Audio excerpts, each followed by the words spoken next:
वो ये बाजारी सुनो ना, औरतों की अरे तरह बातें कर रहा है, टूट जाए, टूट गए, अल्लाह बुलाव के नहीं दांत नहीं, टूट जाए, तबाह एडम हो जाए, एडम बर्बाद मेरी हो बात जाए। सुनना, एडम मेरी बात सुनो। जब भी जी। कोई जो भी कुरान की सूरत पढ़ता है तुम उसके ऊपर से बाल की खाल निकालते हो, ये मैं देखा हूँ स्ट्रीम में, बहुत लेकिन अच्छे से जानता हूँ मैं। ये वाली बड़ी जबरदस्त चीज है।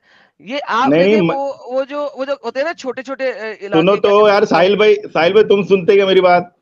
और खिदमत अरे भाई, एक सेकंड रुके सुन तो रहे, सही। आपसे जो सवाल किया उसका तो जवाब दो। नहीं नहीं, अरे यार मैं क्या बोल रहा हूँ, मैं अभी ये सूर्य जो पढ़ा हूँ इसके ऊपर मैं बात ही नहीं करना चाह रहा हूँ ना। हाँ ठीक है, लेकिन चलिए आप एक मिनट रुके, मैं जरा बताऊं कि अल्लाह मियां क्या कह रहा है लोगों को, आपको नहीं। 9,000 लोग देख रहे हैं, मैं उन्हें बता लूं, जरा पॉज रखिएगा। लो जी, लोगो 9,000 लोगों, देखो जरा 9,300 लोगों, देखो ये अल्लाह इस सूरत के अंदर क्या कह रहा है। अब आप ये देखते हुए ये सोचिएगा कि जो हमारे वो स्लम एरियाज होते हैं ना, स्लम वाले एरियाज जो हल्के हल्के एरियाज होते हैं, उनमें लोग जो होते हैं, औरतें बाज दफा ना अपनी गलियों के बाहर थड़ों पे बैठी होती हैं। वो एक स्टेप होता है ना, घर के अंदर जाने के लिए एक स्टेप होता है, तो गली के बाहर जो है ना औरतें बैठी होती हैं, और उनको जिस बंदे के साथ या जिस बंदी के साथ जो है ना कोई लड़ाई शड़ाई होती है, अगर वो वहां से गुजरे ना, तो वो आवाजें कसती हैं किससे, ओ मुई, और टूट जान तेरे हाथ, हाथ टूट जाए तेरे दोनों के दोनों, बर्बाद हो जा तू, बर्बाद हो जा भगाता, तेरा कोई काम नहीं आएगा, तेरे हाथ कोई माल, तेरा माल बर्बाद हो जाएगा, तेरी कमाई बर्बाद हो जाएगी, बहुत जल्दी आग मारेंगे, आग में फेंकूंगी, आग में फेंकूंगी बहुत जल्दी, भगाता मर जा तू, तेरा खामन भी तेरे काम नहीं आएगा, तेरा खामन आग गई सट्टांगी में, आग गिज सट्टांगी। This is exactly. अब सुनो, आप जो है ना, अब आप देखिए सर, आपको ये जो बात नहीं कर तुम रहा, सुनो ना, सर ये जो आपसे बात नहीं कर एक्टिविटी रहा की है ना यार, तुम एक सेकंड यार, आपसे बात नहीं कर रहा। अब आप तुम जो इसकी, जिस अभी आप तरीके से लोगों अभी ने मेरी बोले ना, सुन ली। सुनो, अरे थोड़ा अब रुको, सुन लो। आपसे थोड़ी ना सवाल कर रहे थे, आप सिर्फ देख के अभी सुनो एक कर। मिनट तो बोलने दो, एक मिनट बोलने नहीं, तो दो। आपने बोला आपको बात ही नहीं अब करना इस पे, रुक अब ये जाओ तो थोड़ा। वही देखें। तो बोल रहा हूँ। हाँ, अभी एडम, ऐसे बैक स्टेज में रखे हैं। ये देखिए, अब मैंने जो बताया, अब ये देखिए अल्लाह क्या कह रहा है, टूट गए अबू लहब के दोनों हाथ, बर्बाद हो गया। ये अब मैंने जो बोला है, वो तकरीबन यही बोला है, कुछ काम ना आया इसका ये माल, वो कमाई जो इसने की थी। लो जी, अनकरीब वो झोंका जाएगा भड़कती हुई आग में, और इसकी बीवी को भी, जो ईंधन उठाने वाली होगी। ईंधन का समझा दो, मतलब बहुत से लोगों को ईंधन का मतलब नहीं पता होगा। हाँ, आग, आग से उठाया जाएगा। भट्टी का तेल, इसके गले में बटी हुई रस्सी होगी। लाइक सीरियसली स्पीकिंग यार, साहिल, एग्जैक्टली इसी तरीके से औरतें नहीं वहां पे बैठ के एक दूसरे लेकिन गालियां तुमको एक निकाल। चीज बताता हूं मैं, एडम, तुमको एक चीज बताता हूं। असल में क्या होता है ना, कभी कभी ये करके भी फेमस हो जाते हैं लोग, और मेरे को लगता है कि ये इसी तरीके से आरआर के वजह से कुरान भी फेमस हो गया। अभी हमारे वहां पे जो है ना, वो सीमा हैदर और लप्पूसा सचिन, तो ये पूरा नेपाल नेपाल घूम के ये लोग जब आए थे, तो किसी ने उनके बाजू वाली जो भाभी थी, लेडी थी, आंटी जी जो थी, उनको पूछ लिया सीमा और सचिन के बारे में, तो वो जो फटी, वो इसी तरीके से फटी। लप्पू सा सचिन है, बोलता वो है नहीं, बोलना उसे आवे ना। तो अब भाई इससे इतनी और फेमस हो आगे गई, वो पप्पू बोल रहा हूँ, सॉरी, लप्पू। सचिन, लप्पू सा सचिन और सीमा साइड में हो गए, पूरा फेम मिल गया ये भाभी को।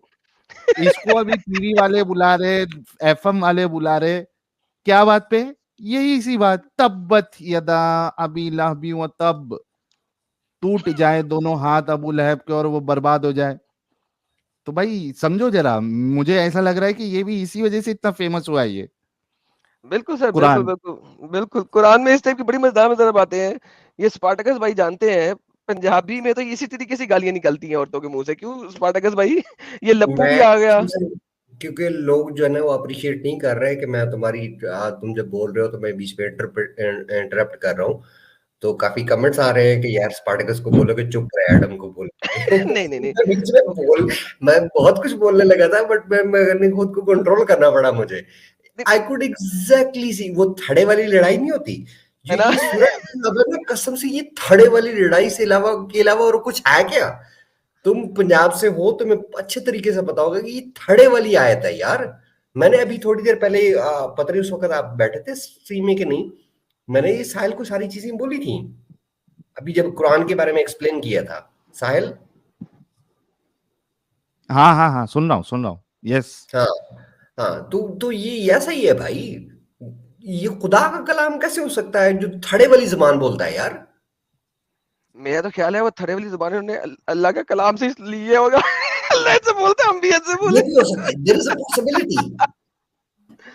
लेकिन वो मोहम्मद के जमाने में भी तो थड़े ही हो गए ना, वहां पे गरीबों की तरह थे, वो छोटे छोटे मिट्टी के घरों में रहते थे, आर्किटेक्चर तो था नहीं, तो वो थरों में बैठी होंगी जिस तरह औरतें बोलती होंगी। मोहम्मद ने भी वैसे ही कुरान उतार दिया, उन्होंने कहा ये लो पकड़ो, ऐसे ही आया। एनीहाउ, हाँ, भाई को ले लिया हूँ मैंने। चलो, ये इस पे इनको बात नहीं करना था। हाँ। और मैं वेलकम हाँ, साहिल करूंगा भाई, एंजल सुनो जी ना, को और साहिल भाई। दिया जी को थोड़ी देर में। जी खिदमत भाई। हाँ, मैं 5 मिनट कुछ बोलूंगा, आप लोग सुकून से सुनेंगे क्या? बिल्कुल सुनेंगे, टॉपिक पे बात करिए आप। गाली वाली नहीं दूंगा, लेकिन मैं हम भी नहीं देंगे आपको, आप टॉपिक पे हाँ, बात मैं करिए। सिर्फ ना, असल में देखो, जब मैं फर्स्ट टाइम तुमको सुना था ना, साहिल जो आपका नाम है, मतलब जो भी निसार शेख वगैरह, तो तुम यकीन नहीं मानेंगे, मेरा एकदम क्लोज फ्रेंड है, एमबीबीएस कर रहा है वो, और मैं एक मेडिकल रिप्रेजेंटेटिव हूँ। आप तो क्या है? तुम्हारी स्टोरी MRA? Medical representative. हाँ हाँ हाँ, पता है भाई, पता है। हाँ, आगे। हाँ, तो आप कपिंग करते थे, हिजामा करते थे, तो बहुत हम्म। कोरिलेट किया मैंने तुम्हारी स्टोरी जो मेरे दोस्त की और मेरी लाइफ से। हाँ, तो क्या हुआ वो ये लोग कि भी जो हो मेरा गए क्या दोस्त था ना, इसमें जो से? सुनो, तो वो एमबीबीएस जो कर रहा था, वो सबसे पहले हमारी एरिया में पहली मर्तबा उसने रफा देन शुरू किया था। ओके। तो लोगों ने बहुत ऑब्जेक्शन लिया उसके ऊपर में। तो वो बेचारा कुरान हदीस को बहुत फॉलो करता था। फिर धीरे धीरे वो, मतलब मैं तो देवबंदी हूँ, लेकिन वो था धीरे से गैर मुकल्लिद बना वो। ओके। उसके बाद वो जाकिर नायक का बहुत बड़ा फॉलोअर बना, इवन कि उनसे मिलने गया, मुंबई में उनके हॉस्पिटल में जॉब भी किया। फिर मुंबई में आपकी जो जाकिर लाइफ नायक का स्टोरी, हॉस्पिटल कहाँ है भाई? मैं मतलब जो उनके टाइप में चलते हॉस्पिटल है ना, उसमें, अच्छा। यानी जहाँ पे उन्होंने कभी जाके इनॉग्रेशन कराया है, या फिर वहाँ का जो ओनर है डॉक्टर जाकिर नायक के थोड़ा क्लोज में है, तो वहाँ जाके उसने जॉब वगैरह भी किया। आगे। तो आगे। हुआ ये कि जब आप बताते थे कि भाई आप नमाज के लिए कितना, मतलब वो रहते थे फिक्रमंद, तो वैसा मैं भी रहता था, वो मेरा दोस्त भी रहता था। हुआ फिर आपको जो जो इस्लाम के ऊपर जो एतराज था, वो थोड़ा थोड़ा माइंड में हर एक के खटकता है, ठीक है। तो मैं अब जो बोलना चाह रहा हूँ वो मेन है बात। तो एक ये कि जब आप स्ट्रीम करते हैं, तो मेरे को आपकी एक बात जो बहुत अच्छी लगती है कि आप अपोजिट वाले की भी नुक्ते को, यानी उसके पॉइंट को बहुत अच्छे से खोल के बात करते हैं, ताकि सामने वाले भी भाई, जवाब मेरी दे सके। तारीफ करके एडम की बुराई पे मत आ जाना। नहीं नहीं नहीं, एडम की तो भी बात ही नहीं करना है। अच्छा, बात सिर्फ मेरे को आपसे ही करना था। वैसे एडम भी उतना समझदार आदमी दिखता है मेरे को, वो थोड़ा बहुत फन्नी वे में इधर चिल्लाता है, और मुस्लिम लोग आके उसका दिमाग चाटते हैं, इसलिए वो शैतान जो है चिल्लाने लगता है, वो अलग बात है। और वो जो भी गाली उली बकता है, वो भी क्योंकि मुस्लिम आगे इलॉजिकल बातें करते हैं, इसलिए वो ऐसी हरकत करते हैं, इतना मेरे को समझता है। जबरदस्त। चलो, और ये मैं तो कम से आप कम लोग का आप वीडियो सुनो ना, समझते हैं। हाँ, आप लोगों का जो वीडियो देखता हूँ ना, मैं फनी उसके लिए देखता हूँ, क्योंकि इतने सारे मुसलमान आ रहे थे, इतनी बेलॉजिक बात करते हैं, जबकि मेरे को समझता है कि आप लोग जो एतराज कर रहे हैं वो सही एतराज है। वो उन लोग को पहले आप लोग को एतराज समझाना पड़ता है कि हम क्या एतराज कर रहे हैं। वो रिप्लाई तो दूर की बात है। जैसे अभी कल ही मैं देख रहा था, एक आता था, नहीं नहीं नहीं नहीं नहीं नहीं, तो आप बोलते थे अबे साले तू जब शुरू करता है नहीं नहीं नहीं नहीं नहीं नहीं नहीं नहीं नहीं नहीं, वो बांग्लादेश का कहाँ का था। तो मैं वो फनी मूड के लिए देखता हूँ, है ना। लेकिन मैं सिर्फ आपको एक बात बोलना चाह रहा था, जो मेन थी, मैं हट गया उससे। जैसे एक मुसलमान आप लोगों को स्ट्रीम देखता है, मान लो बहुत सारे शक शुबात उसके दिमाग में आए, है ना। मारिया किप्ती वाला मामला हो गया, हजरत आयशा की उम्र का मामला हो गया, कुरान अल्लाह कलाम है कि नहीं है, औरतों के ऊपर इंसाफ हुआ नहीं हुआ, ये सब पूरी बातें मैं बहुत अच्छी से जानता हूँ, बहुत पहले से देखते आ रहा हूँ। तो मैं सिर्फ ये बोलना चाहता हूँ कि एक मुसलमान अगर आप लोगों की बात सुन के इस्लाम को छोड़ता है, यानी वो एक्स मुस्लिम बनता है, तो अब मेरा सवाल ये है, और ये मैं खुद अपने ऊपर भी लेता हूं, कि देखो जिंदगी में जिंदगी जीने के लिए ना सुकून बहुत इंपॉर्टेंट चीज है। इवन कि अगर मैं पैसा भी कमाऊंगा तो मेरे को सुकून होना है कि नहीं। वो कितना बड़ा भी सेलिब्रिटी बन जाए, कितना पैसा आ जाए, कितनी शोहरत कमा ले, अगर सुकून नहीं है तो ये सब बेकार है, ठीक। अब पॉइंट मैं ये बोलना चाहता हूं कि अगर मैं एक्स मुस्लिम बनकर अपनी दोस्तों के मेजोरिटी से अलग हो गया, मैं अपने घर से अलग हो गया, मैं अपनी कम्युनिटी से अलग हो गया, शबे बारात में जो भी हमारे खुराफात होती है, बाइक पे घूम रहे हैं, नाच रहे हैं, रमजान का वो माहौल। तो मैं ये बोलना चाहता हूँ कि चाहे अभी ये बात पे डिस्कस नहीं करेंगे इस्लाम सही है नहीं है, खुदा है नहीं है, अल्लाह है नहीं है, आप सल्लल्लाहु अलैहि वसल्लम कैसे थे नहीं थे, वो दूर की बात। मेन पॉइंट ये है कि मुसलमान बनकर जो माहौल में रह के, जैसे मैं एक बहुत बड़ी सिटी का आदमी नहीं हूँ, मैं एक छोटे से गांव लेवल का आदमी हूँ। मेरे मुआशरे में कहते हैं हम लोग 5-6 दोस्त लोग जुमा के दिन कुर्ता पैजामा पहनते हैं, जुमा के बाद फिर हम लोग नमाज पढ़ने के बाद थोड़ा बहुत घूमते हैं, शब बारात आती है, शब कदर आती है, शब मेराज आती है, रमजान का माहौल होता है। तो ये सब माहौल से इंसान मिस हो जाता है। जैसे मिसाल के तौर आप देख लो, आप रात भर स्ट्रीम करेंगे, सुबह सो जाएंगे, कम्युनिटी से दूर हो रहे हैं, रिश्तेदार से दूर हो रहे हैं, वालिदैन से दूर हो रहे हैं। तो यार मैं बोलता हूँ ऐसा एक्स मुस्लिम बनने का फायदा नहीं। हाँ, एक्स मुस्लिम बनने का फायदा उस वक्त जरूर होता जब मेरे को ये तब सब सुकून मिलते, मेरे को मेरे 5 दोस्त भी मिलते घूमने के लिए, मेरे वालिदैन भी खुश होते, मेरे रिश्तेदार भी खुश होते, मैं जिनके जॉब करता हूँ वो खुश रहता, मेरे को सुकून मिलता अगर, तो बात बराबर थी। लेकिन एक्स मुस्लिम बनने से इंसान अपनी सोसाइटी से, अपनी कम्युनिटी से, अपने खानदान से, अपनी फैमिली से कट जाता है।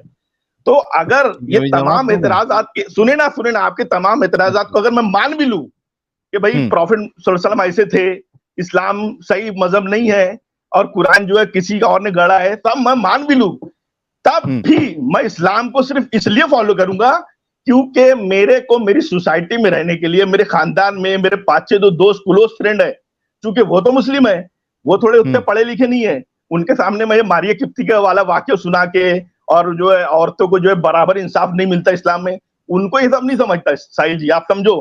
क्योंकि मुसलमान 3 कैटेगरी होते हैं, एक हाईली एजुकेटेड, एक थोड़े से मेरे टाइप जैसे बीच वाले, और एक एकदम लोअर कैटेगरी के जिनको आम जमाने बोलते हैं पंचर बनाने वाला, ठीक है।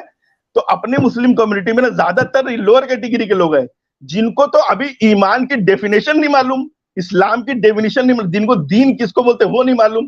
तो हम ये जो पुराने बातें निकालेंगे ना, तो अबे बोलते क्या यार लौंडी बांदी की बात तूने निकाल लिया, अबे यार ये क्या बोल रहे हैं, ये 3rd पर्सन कुरान बोल रहा है। तो उनको ये सबसे मतलब नहीं है, मैं ये बताना चाह रहा हूं आपको। तो सिर्फ एक्स मुस्लिम बनाने से ना, सुनो ना, अगर किसी को यानी आप लोगों को भी फायदा रहता और अगले सामने वालों को भी फायदा रहता तो मजा आता था। मेरा ये मानना है कि इसमें ना जो इंसान एक्स मुस्लिम रहेगा भी ना, तो मैं आपको बता रहा हूँ वो अंदर तो हो सकता है लेकिन वो पब्लिक में जुम्मा में बराबर पढ़ने जाएगा, वो लोगों के साथ जरूर मिलेगा। मेरा सिर्फ ये कहना है आप एक्स मुस्लिम में जिसको भी बनाते हैं ना, अरे इसने इस्लाम छोड़ा, कमाल तब है जब वो एक्स मुस्लिम बन के रहे, जिंदगी वैसी बन के गुजारे, तो कमाल है। ये मुनाफिका तो गई है तो कि भाई जाहिल और एडम के सामने तो एक्स मुस्लिम बना हूं, लेकिन आम पब्लिक में मैं जुम्मा भी पढ़ने जा रहा हूँ, मौत मट्टी में भी जा रहा हूँ, शादी भी की निकाह भी अटेंड कर रहा हूँ, ये कमाल थोड़ी है। अब बोलो इसके बाद अब। थैंक यू भाई, आपकी बात तो खत्म हुई, लेक्चर खत्म हुआ साहिल।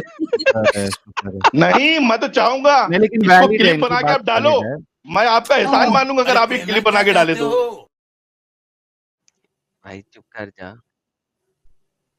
इनकी बात है। वैसे एडम सीकर भी समझ गया मेरी बात को, एडम सीकर बहुत अच्छे समझ गए, लेकिन हो सकता है क्रॉस करेंगे वो। हो जाओ, चुप होगा तो जवाब मिलेगा ना। हाँ चलो बोलना शुरू करो। मेरे यही पॉइंट पे बात करना है, हमारी सोसाइटी कम्युनिटी और फैमिली से जो अलग होने वाली बात बोलो, इस पे बात करना है। वो पुराने मसले पूरे मालूम है मेरे।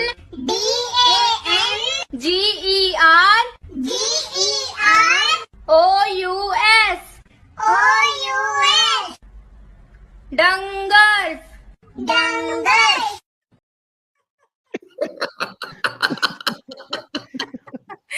नहीं ये सब जरूरी है क्योंकि ना ऐसे पब्लिक को एंटरटेनमेंट मिलता है, मैं समझता हूँ ये करना जरूरी है आपका। अरे एडम समझता हूँ मैं, जब तक तू चिल्लाएगा नहीं ना लोगों को मजा नहीं आएगा, करना जरूरी है, करो हाथ जोड़ के मैं मोदी साहब से गुजारिश करता हूँ, मैं साहिल इसको म्यूट करो प्लीज। और मेरे ख्याल है कि नहीं बोलूंगा, अभी नहीं बोलूंगा, म्यूट मत करो, नहीं बोलूंगा। अरे नहीं बोलूंगा, बोल के भी बोल रहा भाई।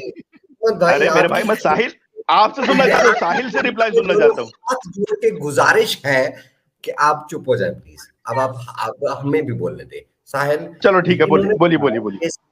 सब बोलना चाहते हैं इस पे, मुझे पता है कि एंजल भी बोलना चाहती है, एडम भी बोलना चाहते हैं और आप भी बोलना चाहते हैं और मैं भी बोलना चाहता हूँ। मैं स्टार्ट करता हूँ, मैं एक पॉइंट रखता हूँ, बाद में आप लोग भी ऐड कर देना। भाई ने जो बोला बस साहिल भाई का सुनना चाहता हूँ रिप्लाई में खास तौर पर। अरे चुप हो जा भाई, तेरे चुप हो गया, बोलो भाई। हाँ, भाई ने जो बात बोली है वो बिल्कुल वैलिड है एक्चुअली। पॉइंट है उनकी बात में, और उनके ईमान का क्या हाल है वो भी हम सबको समझ में आ गया।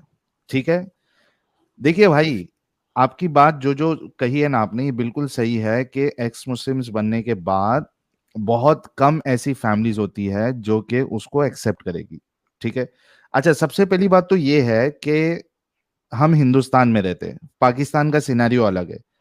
हिंदुस्तान में अगर आप सिर्फ इस्लाम छोड़ देते हो, ठीक है, आपने छोड़ दिया इस्लाम, तो आपको उतनी बड़ी प्रॉब्लम नहीं होगी। ठीक है, कुछ एरिया ऐसा हो सकता है कि बहुत ज्यादा कट्टर है, तो वहां पे हो सकती है प्रॉब्लम, लेकिन कई सारी जगह ऐसे भी है कि आपने सिर्फ इस्लाम छोड़ दिया, उस बुनियाद पे आपको कोई जो है ना वो मारने के लिए, कत्ल करने के लिए नहीं आएगा। ठीक है, प्रॉब्लम कब आता है? जब आप इस्लाम छोड़ के फिर आप लोगों को बताने लगते हो कि ये इस्लाम में प्रॉब्लम है, वहां पे फिर आपके घर वाले भी अगेंस्ट हो जाते हैं, आपके मोहल्ले वाले अगेंस्ट हो जाएंगे, आपके दोस्त आपके अगेंस्ट हो जाएंगे। अगर आप मुंबई के हैं या आपको मुंबई का रहना सहना पता है, आपको अच्छे तरीके से पता है कि कई सारे मुसलमान जो है वो ना नमाज पढ़ते हैं, ना रोजा रखते हैं, वो मूवी देखने जाते हैं, वो बहुत से लोग शराब भी पीते हैं, पब में जाते हैं, डांस करते हैं, मोहल्ले में शादी में जो है वो डीजे लगाते हैं। ये तो हमारे हिंदुस्तान का हाल है। तो आप सिर्फ इस्लाम, लोग खुद फॉलो नहीं करते, अगर आप सिर्फ इस्लाम छोड़ देते हो तो आपको प्रॉब्लम नहीं आनी चाहिए उस हद तक जिस हद तक आप सोच रहे हो। एक चीज तो ये हो गई। दूसरी चीज, हाँ, बहुत सी जगह पे ये भी होता है कि हाँ, घर वाले जो है वो फिर अगेंस्ट में चले जाते हैं, या रिश्तेदार नाटक करते हैं, या मोहल्ले वाले भी नाटक करते हैं। तो भाई, अब वो एक्स मुस्लिम कम्युनिटी पूरी सेटल हो और उसका एक प्रॉपर तरीका बने, कम्युनिटी बने, इसी वजह से तो हमने अपनी लाइफ की बैंड बजाई है ना, ताकि खिदमत भाई जैसे जो आगे लोग आएंगे उनके साथ ऐसा नहीं हो। कोई भी रेवोल्यूशन लाने के लिए तकलीफें तो आएंगी आपको, कई लोगों को अपनी जान की आहुति देनी पड़ती है, तो हम दे रहे हैं ना भाई तुम जैसे लोगों के लिए, ताकि आगे जाके ये सेटल हो। फिर कोई भी इस्लाम छोड़े तो कोई भी उनका बॉयकॉट नहीं करेगा। ये जो मेहनत हम कर रहे हैं, इतना अपनी लाइफ को रिस्क में डाल के, उसका मकसद क्या है? उसका मकसद ही ये है कि आगे जाके लोगों को ये प्रॉब्लम नहीं हो।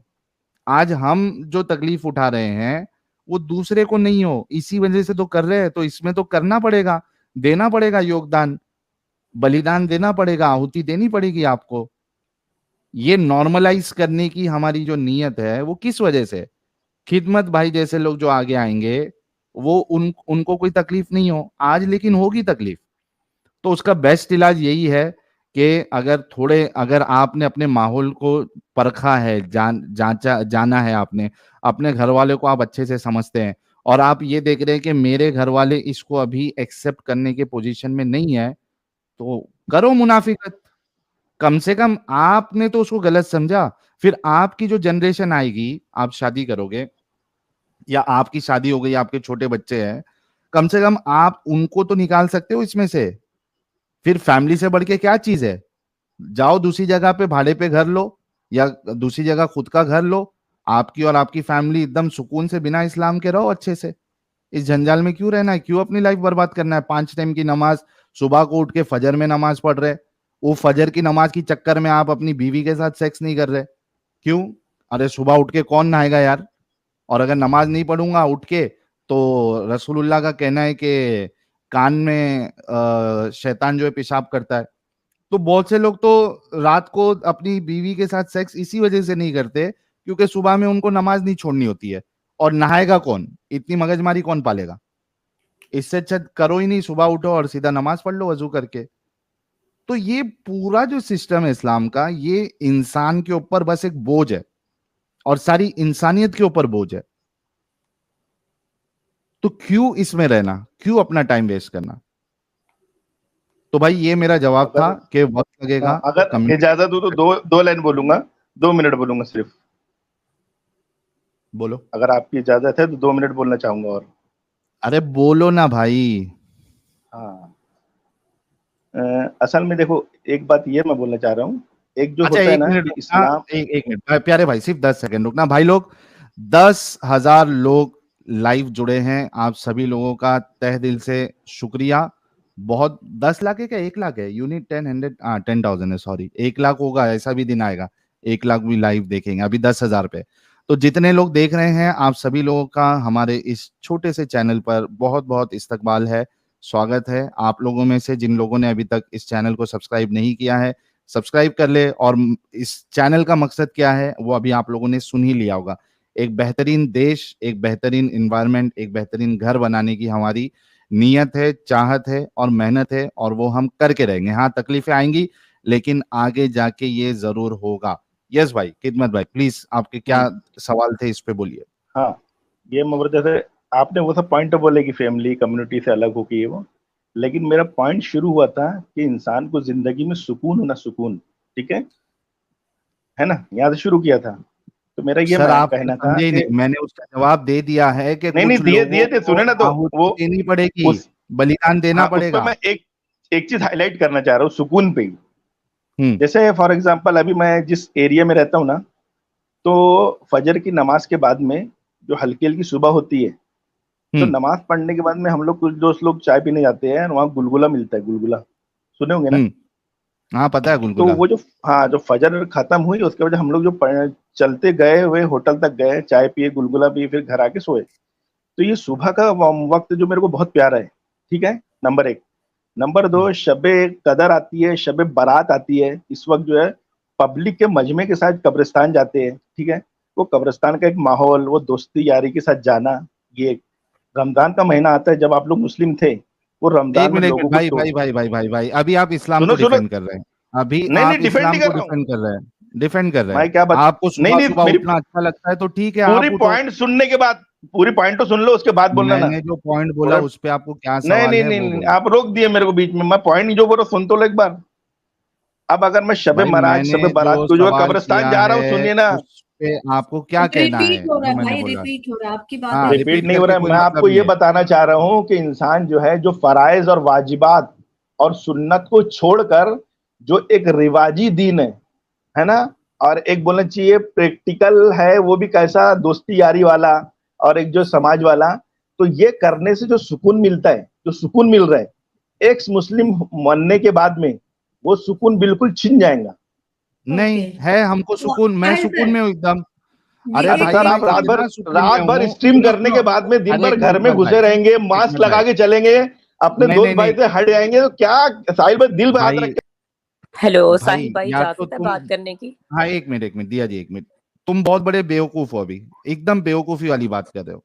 मैंने जब आपको इस बात का जवाब दे दिया है कि वही जो आप यार दोस्त लोग बनाने की चक्कर में है वही हम भी कोशिश कर रहे हैं। स्टार्टिंग में आपको देना पड़ेगा बलिदान, बाद में जाके ऐसा माहौल आएगा कि आप चाय, गुलगुले, समोसे, वड़ा पाव, और आगे का पाव जो है वो नहीं बोलना है, वड़ा पाव, और ये सारी चीजें जो है आप कर पाएंगे, आगे आएगा। मसला ये नहीं है, तुम जैसे लोगों को अगर बलिदान नहीं देना है तो तुम रहो उसमें, फालतू की जो है झूठ अपने सर पे लेके चलो, कोई मुश्किल नहीं, तुम्हारे जैसे लोगों के लिए नहीं है ये। लेकिन हम जैसे लोगों को आप सुकून की बात कर रहे हो, भाई मैं तो सुकून में हूं, इस्लाम छोड़ के मैं तो बहुत, कम से कम मैं जो जहनी सुकून है मेरे को, कि वो एक डर, वो खौफ जहन्नम का, कब्र का, वो जो बिठाया गया था, जो हर मुसलमान हर रोज रात को, "ए अल्लाह मुझे माफ कर दे, मुझे कब्र के आजाब से बचा ले अल्लाह, पेशाब का कतरा उड़ गया अल्लाह, कब्र के आजाब से बचा ले।" रसूलुल्लाह 2 कब्रों के पास से जा रहे थे, एक कब्र के पास उन्होंने पत्ती रखी, तो सहाबा को बड़ा अजीब लगा, ये क्या सीन है, तो कहा कि इसको जो कब्र का अजाब मिल रहा है। और आप जब सुनोगे कि क्यों मिल रहा है तो आप भी सोचोगे यार इतनी छोटी सी चीज, क्या चीज थी वो जब पेशाब करते थे तो वो पेशाब के जो कतरे हैं उससे बचते नहीं थे, उसके लिए कब्र का अजाब। ये भाई ये क्या, ये मजहब है, ये डराने की फैक्ट्री बना के रखे हो तुमने। शायद पेशाब आपको इजाजत होगी ना तो छोटी सी की चीज ऐड कब्र करना पे चाहूंगा। अजाब क्यों? तो मैं तो सुकून में हूं भाई जहनी तौर पे कि ये जो फालतू का डराया गया है इस रिलीजन में, जो कि एक लालच और डर पे पूरा टिका हुआ है, तो मैं उस डर से निकल गया हूं। अब मुझे कब्र का अजाब, इबलीस, शैतान, जिन, जमात जो भी है, किसी से डर नहीं लगता, सुकून में हूं मैं ज़हनी तौर पे। और कम्युनिटी की बात कर रहे तो है भाई, मेरे भी दोस्त लोग हैं, वो छूट गए तो क्या हुआ, नए बन जाते हैं। अगर पुराने छोड़ दिए, हम इंसान हैं, पुराने छोड़ दिए नए बन जाते हैं। माशाअल्लाह मेरे पास अभी दोस्त भी है और मैं उनके साथ चाय शाई वाई जो जो पी सकते हैं वो सब पीता हूं, अच्छे से हूं, कोई मुश्किल नहीं, ज़हनी तौर पे मैं एकदम सही हूं, मस्त हूं। तो साहिल, तुम मुझे इस्लाम के साथ जो प्रॉब्लम है ना, हाँ एक मिनट एक चीज ऐड कर दूं। I am sorry to interrupt you. इस्लाम के बारे में जो सबसे बड़ी चीज बोली जाती है वो ये है कि दीन फितरत है, ठीक है। दीन फितरत ये है, और इस दीन फितरत की आप कुछ, मैं 2 एग्जांपल्स दूंगा, ज्यादा नहीं दूंगा आप, और आपका ज्यादा बोलूंगा भी नहीं। मैं अपनी बहन के बहुत क्लोज था, and I am getting a little emotional after listening your things and everything. मेरी मैं अपनी बहन के ज्यादा क्लोज था, और मुझे जो 1-2 रुपए पॉकेट मनी मिलती होती थी उसमें से कुछ पैसे बचा के जो है ना, अपनी बहन के लिए कुछ चीजें लेकर आता था। और मुझे एक दफा मार पड़ी अपने माँ बाप से। पता है मार किस बात वजह से पड़ी? वो ये पड़ी, इस बात से पड़ी कि देखो ये पराया माल होती हैं, पराया धन होती हैं, तो पता नहीं आगे का मुस्तकबिल इनका क्या होगा, कैसा होगा, कैसा नहीं होगा, तो इनको इतना ज्यादा खराब मत करो। दूसरी बात, ये थोड़ी इरेलेवेंट सी बात लगेगी, बट ये सिर्फ ये चीजें कहाँ से सीखी हैं, कहाँ से आई हैं? इस्लाम से आई हैं। दूसरी बात, मैंने अभी कुछ अरसा पहले एक न्यूज पढ़ी थी कि पाकिस्तान का एक बहुत ही ठंडा और कोल्ड तरीन एरिया है मरी, इस्लामाबाद से थोड़ा सा ऊपर करके है, ठीक है। वहां पर बर्फबारी होती है। एक कपल गया हनीमून के लिए, एक होटल में रहा, they had sex, of course honeymoon पे गए थे, दे हैड सेक्स, एंड उस होटल में गर्म पानी अवेलेबल नहीं था। ठंडे पानी से शावर लिया, फ्रीज हुए, दोनों मर गए, हस्बैंड वाइफ दोनों। मैं आई स्टिल रिमेम्बर, मुझे अब ये कहते हुए कोई शर्म महसूस नहीं हो रही कि जब मैं 16-17 साल का था, अगर कभी इस तरह होता था कि सेक्सुअल फ्रस्ट्रेशन ज्यादा हो जाती थी, मास्टरबेट कर लेते थे, तो आयतुल कुर्सी पढ़ के सोते थे। साहिल, तुम भी आयतुल कुर्सी पढ़ के ही सोते होगे, याद होगा तुम्हें आयतुल कुर्सी की सिग्निफिकेंस का। तो उसके बाद से जो है ना, अगर अगली सुबह उठते हैं तो वो एक सेंस ऑफ गिल्ट जो है ना, वो नहीं जीने देता आपको। आपकी 8-10-15 दिन जो है ना वो अजाब में गुजरते हैं। आज अब मुझे 2011 में इस्लाम छोड़ा मैंने, 2010 के आखिर में और 11 के शुरू में इस्लाम छोड़ा। आई एम सेटिस्फाइड, मैं किसी को हर्ट नहीं करता, किसी से झूठ नहीं बोलता, किसी को इमोशनली वो नहीं करता। ऐसी कौन सी क्वालिटी है, मतलब अगर आप ह्यूमैनिटी में, अगर आप ट्रूथफुलनेस के, राइचसनेस के या ऑनेस्टी के इंडेक्स पर देखें ना, तो मुझे बताएं कि अगर इस्लाम इतना अच्छा है तो मुस्लिम कंट्रीज कहां खड़े हैं? क्या चेंज किया है इस्लाम ने? हम उनसे कहीं बेहतर हैं, सुकून से सोते हैं। जैसे अभी तुम बोल रहे थे ना, I could relate every word that you said. Please continue, I am done. Yes, दिया जी आप कुछ कह रही थी ये सवाल के ऊपर। साहिल पे मैं कहने तो असल में दूसरे टॉपिक पे आई हूँ, बाकी मेरे लिए इररिलेवेंट चीजें हैं जो सारी यहाँ हो रही हैं। और आज ही वो दिन आई थिंक जब इस्लाम का बैंड बजाना जरूरी है, जो कि बड़ा इंसानियत का मजहब है। और मेरी तबीयत भी काफी खराब है, लेकिन मैं सिर्फ इसलिए आई हूँ कि ये जो मक्की इस्लाम और मदनी इस्लाम हमें दिखाया जा रहा है, आज ही वो दिन था कि आप लोगों को उस पर डिस्कशन करनी चाहिए थी, बजाय इसके कि सॉरी आप इधर उधर की बातें या दूसरे टॉपिक्स करें। ये जो ब्लास्फेमी है, क्या इंसानियत के मर्डर से ज्यादा जरूरी चीज है? ये कौन सा खुदा है जो इतना मुनाफिक है? एक तरफ तो कहता है कि एक इंसान का कत्ल पूरी इंसानियत का कत्ल है, और दूसरी तरफ ये कहता है कि किसी के खुदा को बुरा ना कहो, और तीसरी तरफ उसके मानने वाले हजरत मोहम्मद की तरह मक्की दौर में जब शामिल होते हैं तो वो लोगों के घर भी उजाड़ देते हैं, उनके घरों को लूट लेते हैं। सेम टू सेम हजरत मोहम्मद ये दिखा रहे हैं हमें कि हजरत मोहम्मद ने क्या किया था। हम हजरत मोहम्मद के असली फॉलोअर हैं। ये वो इस्लाम दिखा रहे हैं हमें जो बयान किया जाता है। जब एक्स मुस्लिम अपने चैनल पे बैठ के बयान करता है तो उनकी चीखें निकलती हैं जब हदीसें सामने रखी जाती हैं कि हजरत मोहम्मद ने जब मदीना में गए थे, हजरत मोहम्मद उन्होंने क्या किया था, यही लूट मार की थी ना जो आज मदनी दौर का मुसलमान कर रहा है। और ये जो मक्की दौर का हिंदुस्तानी मुसलमान है आज बड़ा साइलेंट, बड़ा पीसफुल बैठा हुआ है। इनके भाइयों ने, बहन भाइयों ने ये जो मुसीबत की है, दूसरों के घरों पे नाजिल की है, इनको शर्म नहीं आई कि यहाँ आके कोई बात करते। आज बात करें ना कि साहिल तुम झूठ बोल रहे हो, एडम तुम झूठ बोल रहे हो, हर एक्स मुस्लिम चैनल पे बैठा बंदा झूठ बोल रहा है, ये हदीस झूठी है, ये आयत झूठी है। आज ये सारे मर क्यों गए हैं? आज इनकी इंसानियत भी मर गई है, आज इस्लाम भी मर गया है। आज इस्लाम का पीस किधर है? आज आओ ना फिर डिबेट करो इस्लाम के पीस के ऊपर, वो पीस दिखाओ हमें ना, हमें साबित करो कि इस्लाम पीस का मजहब है। कहीं से तो साबित करो, हदीस से करो, कुरान से करो, हजरत मोहम्मद की सीरा से करो। आज वो दिन है कि तुम साबित करो कि इस्लाम पीस का मजहब है। और अगर आज भी तुम इस्लाम को पीस का मजहब साबित नहीं कर सकते तो तुम्हें अपने मुंह के ऊपर खुद ही थप्पड़ मारना चाहिए और खुद इस किताब को गटर में फेंक देना चाहिए जिसके ऊपर तुम यकीन करते हो और लोगों की जानों को जो है उसके उनके कत्ल करते हो और उन पे फतवे लगाते हो, उनके घर लूट लेते हो। तुम्हें यही नहीं पता कि वो खुदा जिसको तुम खुदा बना के बैठे हो कितना मुनाफिक है। वो एक तरफ तुम्हें कहता है कि इंसान का कत्ल सारी इंसानियत का कत्ल है, दूसरी तरफ तुम्हें कहता है कि तुम लोग जो है चढ़ाई कर देते हो कि कुरान की ब्लास्फेमी हो गई है और किसी का घर लूट लेते हो। कोई इंसान अपने घर में बैठा है अपने बच्चों के साथ, वो अपने घरों से उठ के वैसे ही भागे हैं लोग उनके पास, उन्हें ये नहीं पता कि हमारे साथ होके गया चंद सेकंड के अंदर, उनके घर पे क़यामत आ गई है। और अगर तुम्हारा खुदा इतना पावरफुल था तो तुम भूखे मुल्क के लोगों, अभी IMF से तुमने 4 दिन हुए हैं तुम्हें कर्जा पास हुआ है और तुम्हारे मुल्क को जिंदा रहने की मोहलत मिली है और इन्हीं क्रिश्चियन कंट्री से तुम भीख मांगते हो और जिंदा रहते हो उस भीख के ऊपर। और फिर वो भीख जो है जब खत्म हो जाती है दोबारा से मांगने चले जाते हो उन्हीं क्रिश्चियन कंट्री से जाके, और फिर उन्हीं क्रिश्चियनों के चर्च तोड़ते हो और फिर उन्हीं के घर जलाते हो और फिर उसी ईसा का गीत गाते हो कुरान के अंदर और फिर उसी ईसा के आने का इंतजार करते हो। और फिर जब वो ईसा कौन से चर्च में आके एंट्री मारेगा जो तुमने सारे जलाए हैं, जो अभी भी इंतजार कर रहे हो बैठे। और इनके जो बेगैरत मुल्ला जो बाद में कहते हैं कि इस्लाम इसकी इजाजत नहीं देता, अगर किसी मौलवी के घर पे धावा बोला जाता तो, या अगर किसी आर्मी के बंदे के घर पे धावा बोला जाता तो क्या जो गवर्नमेंट के इदारे हैं वो हरकत में ना आते? ये एक प्री प्लान्ड इनका काम है जो इन्होंने किया है। इसके ऊपर कोई इनके पास कोई भी ऐसी चीज नहीं है कि जिसको ये कह सकें कि नहीं हमें पता नहीं चला, या हम अगर एक जलता, एक को नहीं तुम बचा सके, चलो दूसरा बचाते, तीसरा बचाते, लोगों के घर क्यों नहीं बचाए? किस किस चीज के ऊपर ये कहेंगे कि हमें पता नहीं चला? स्टेट पुलिस देख रही है वहां पे खड़ी, और पुलिस कब देखती है?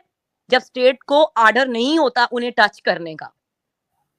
तो तुम्हारा खुदा किधर मर गया जो तुम्हें क्रिश्चियन कंट्री से जाके IMF से क्रेडिट लेना पड़ता है? अल्लाह को कौन आसमान से पैसे बरसाए? सुबह से लेकर शाम तक कुरान की हिफाजत तो तुम करते हो, भीख मांगने फिर जाके तुम क्रिश्चियन कंट्री से मांगनी शुरू कर देते हो। उस वक्त तुम्हें शर्म नहीं आती कि तुम्हारा खुदा तो तुम्हारी औकात भी नहीं देखता कि तुम हो या नहीं हो, और तुम्हें कितने करप्ट हो और तुम्हारे किरदार क्या है, और तुम्हारा कुरान जो तुमने अपने अमाल में डाला हुआ है, जिसकी तुम्हें ब्लास्फेमी की इतनी आग लगती है कि हाँ हमारा कुरान के ऊपर बात कर दी, उसको जला दिया, तो जो वहां बाइबल जली थी वो तुम्हें नजर नहीं आई?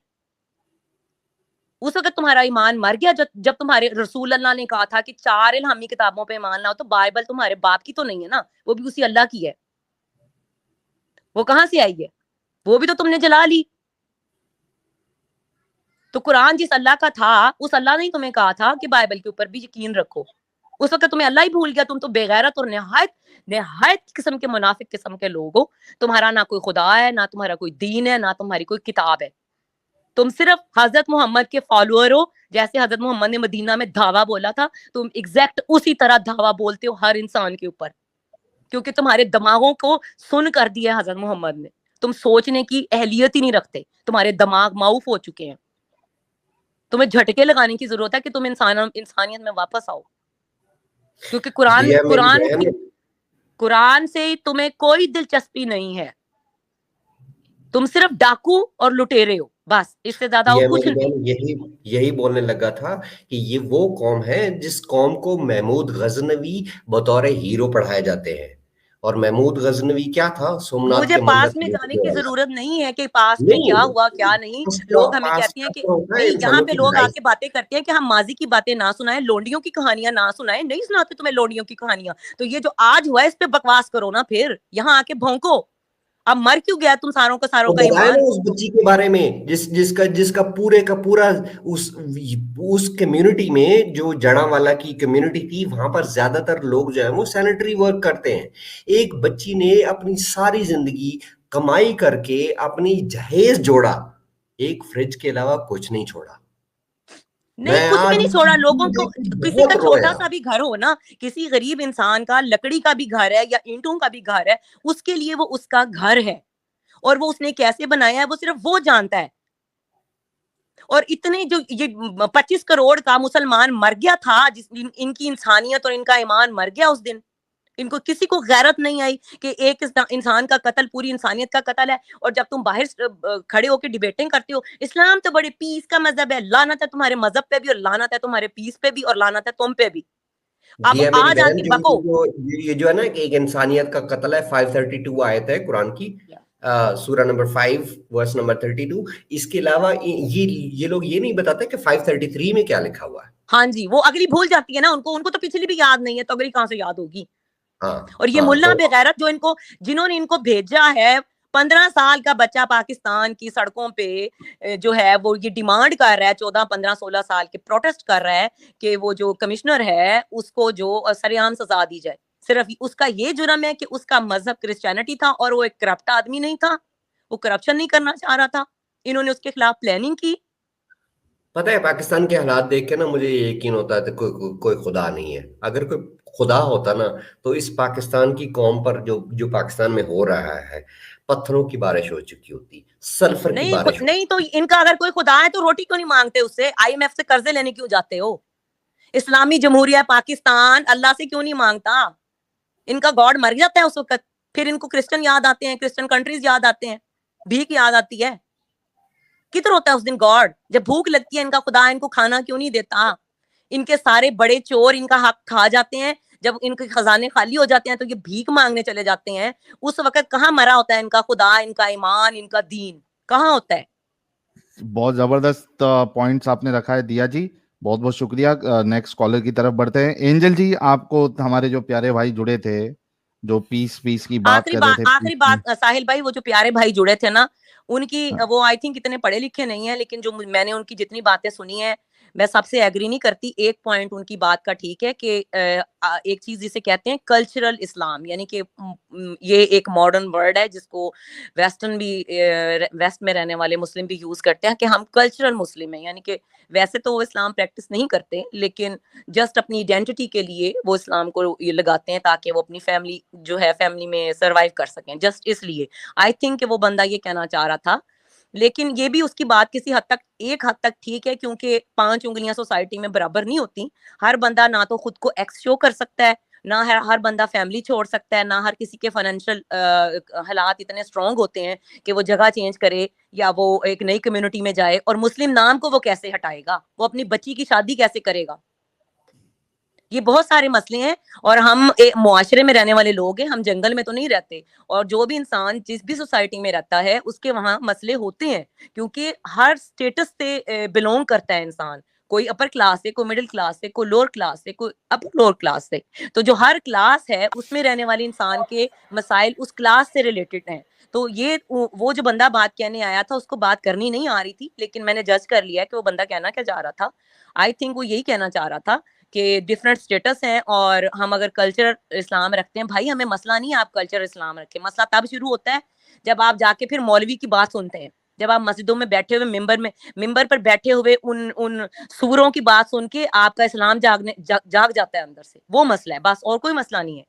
आपने कल्चरल इस्लाम रखना है रखें, लेकिन सिर्फ मौलवी की ना सुना करें उस वक्त, जो आपको भड़काता है, और फिर आप लोगों के घर जलाने चल पड़ते हैं, लोगों के कत्ल के फतवे देने लग पड़ते हैं, लोगों को बर्दाश्त नहीं करते आप। ये मसला है हमारा, फिर हम आपके खिलाफ बात करते हैं, और हमें कोई शौक नहीं है आपके खिलाफ बात करने का।